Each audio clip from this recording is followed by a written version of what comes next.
Sekarang mari kita bandingkan dengan capres lainnya yang punya program serupa, tapi beda jauh.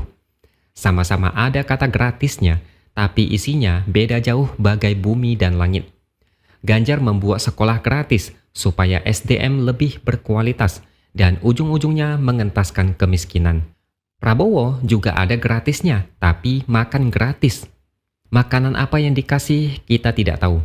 Mudah-mudahan lobster bakar atau minimal salmon saus barbecue. Sedangkan yang satu lagi ada partai yang mau kasih subsidi BBM gratis kalau Caimin menang.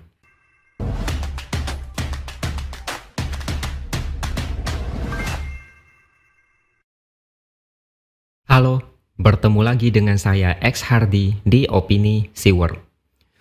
Pada tanggal 30 Agustus lalu, Jokowi sempat berkunjung ke SMK Negeri Jawa Tengah di Semarang.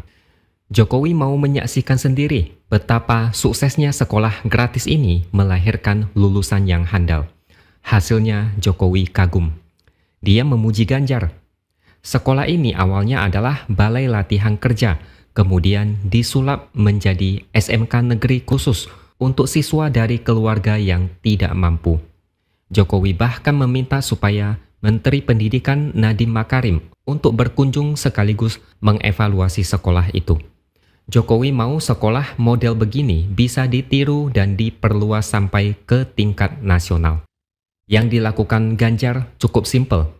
Kalau mau Indonesia maju, solusinya adalah persiapkan SDM yang bagus supaya bisa bersaing dan punya ilmu yang bisa dipakai untuk membangun negara ini. Tapi ada sebagian murid berprestasi dan potensial, tapi tidak punya biaya. Makanya Ganjar merintis SMK Negeri gratis, supaya mereka yang calon potensial tidak terlantar dan bakatnya tidak sia-sia. Semua negara maju seperti Korea Selatan, Jepang, Singapura, dan Cina, sebelum mereka maju seperti sekarang, yang dipersiapkan duluan adalah SDM. Mereka dibekali dengan pendidikan yang bagus dan merata. SMK Negeri Jawa Tengah bukan program baru dari Ganjar, tapi sudah dirintis sejak 2014. Tujuannya bukan hanya untuk menekan angka putus sekolah, tapi juga mengentaskan kemiskinan lewat pendidikan. Ribuan lulusannya tersebar di banyak perusahaan. Awalnya, sekolah model begini dianggap tidak masuk akal. Biaya gratis sudah pasti bakal habiskan anggaran yang sangat tinggi. Tapi Ganjar berhasil membuktikan. Awalnya dibangun 3 SMK negeri dengan anggaran 30 miliar per tahun. Lokasinya di Semarang, Pati, dan Purbalingga. Sekolah ini kemudian menjadi role model. Banyak pengajar dari daerah lain datang untuk studi banding. Karena berhasil, Ganjar tambah lagi 15 SMK baru. SMK negeri ini bukan program ecek-ecek. Tahun 2022 lalu ada 233 lulusan dengan tingkat penyerapan di lapangan pekerjaan mencapai 70%. Ada satu lulusan yang berhasil diterima bekerja di salah satu perusahaan konstruksi, mekanik, dan elektrikal di Jakarta. Belum lama ini, Ganjar menerima 3 alumni SMK negeri yang sengaja datang ke rumah dinasnya untuk ketemuan. Mereka sharing mengenai kisah hidupnya hingga bisa sukses seperti sekarang. Mereka semua dari keluarga tidak mampu. Bahkan mereka dulu sempat ragu apakah bisa sekolah atau tidak. Sekarang, ada yang bisa menyekolahkan adiknya, ada yang bisa membiayai kebutuhan keluarga, bahkan ada yang sudah bisa membangunkan rumah untuk orang tua. Bahkan ada lulusan SMK itu yang diterima bekerja di Jepang. Dia lulusan tahun 2018 dan berhasil diterima bekerja di perusahaan yang bergerak di bidang pengecatan AC di Jepang. Saat itu, dia sudah 3,5 tahun bekerja di Jepang dan berhasil mengubah hidupnya dan juga perekonomian keluarganya. Dia bisa memberi modal ke orang tua untuk berdagang, bisa membelikan mobil untuk orang tua, bisa membelikan sepeda motor untuk adiknya ke sekolah. Dia juga bisa membeli tanah untuk investasi masa depan dan untuk buka usaha saat pulang dari Jepang. Wajar kalau Jokowi tertarik dengan ide sekolah gratis ini. Makanya dia mau cara ini juga diterapkan di seluruh wilayah Indonesia. Mungkin sebagian orang berpikir, ah ini biasa aja, tidak ada yang istimewa. Tapi bagi mereka yang pintar, bermimpi sekolah tinggi-tinggi, punya cita-cita yang besar, tapi terhalang biaya, itu kadang sangat menyakitkan. Ganjar paham dan mengerti, karena dia dulu juga dari keluarga tidak mampu. Makanya dia membuat program ini supaya bibit potensial tidak terlantar hanya karena masalah biaya. Bahkan Ganjar punya mimpi di masa mendatang gaji guru bisa mencapai 30 juta. Dia benar-benar concern terhadap dunia pendidikan.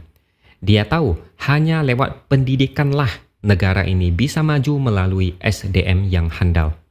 Sekarang mari kita bandingkan dengan capres lainnya yang punya program serupa tapi beda jauh. Sama-sama ada kata gratisnya, tapi isinya beda jauh bagai bumi dan langit. Ganjar membuat sekolah gratis supaya SDM lebih berkualitas dan ujung-ujungnya mengentaskan kemiskinan. Prabowo juga ada gratisnya, tapi makan gratis. Makanan apa yang dikasih kita tidak tahu. Mudah-mudahan lobster bakar atau minimal salmon saus barbecue. Sedangkan yang satu lagi ada partai yang mau kasih subsidi BBM gratis kalau Caimin menang. Konsepnya aja sudah berbeda.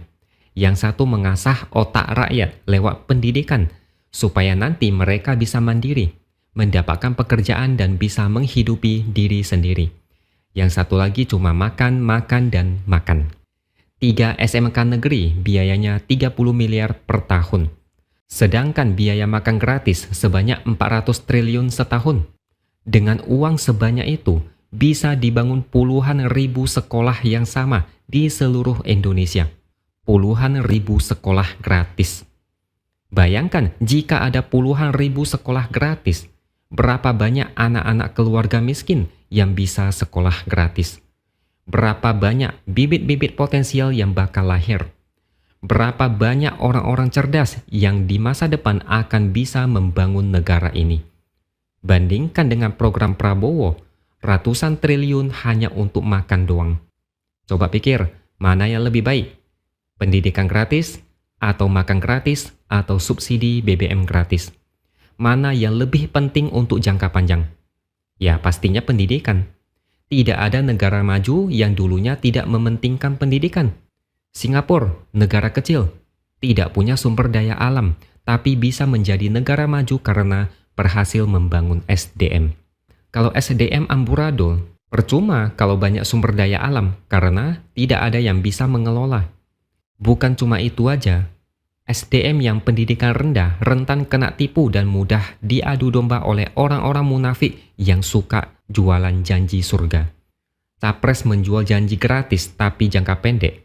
Mereka itu kayak, yang penting menang pilpres dulu. Kasih janji yang bombastis biar rakyat tersentuh. Kalau nanti janji itu tidak bisa dilakukan, bisa ngeles. Gampang kok, Anies sudah membuktikan. Janji duluan, ngeles belakangan. Kalimat dipelintir, target diturunkan 90% dan ngaku-ngaku sudah menunaikan janji. Jokowi sudah pernah bilang, pilih pemimpin, lihat rekam jejak. Silakan renungkan baik-baik. Oke, sekian dulu opini dari saya. Subscribe channel ini supaya makin berkembang dan tuliskan komentar Anda. Terima kasih sudah menonton dan sampai jumpa lagi di lain kesempatan.